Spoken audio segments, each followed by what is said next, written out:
So I got to show you guys my dragon fruit because they're really starting to take off right now.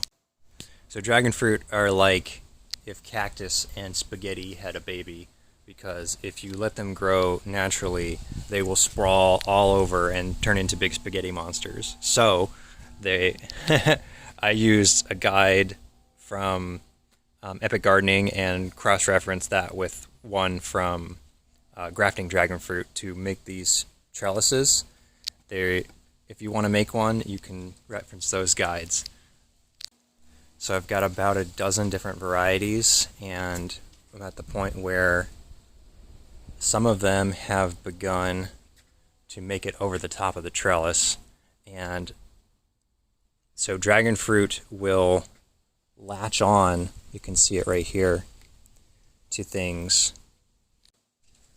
And once it's understands that it has stability, it will begin to flower, and then if the flowers are pollinated, then fruit. And most of my pots here I have 4 different varieties in to encourage cross-pollinating and proper fruit set.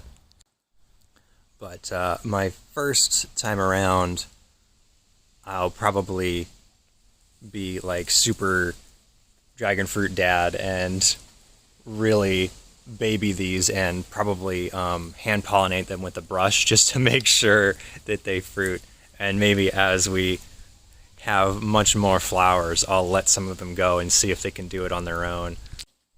But growing dragon fruit has so far been a really fun and interesting process.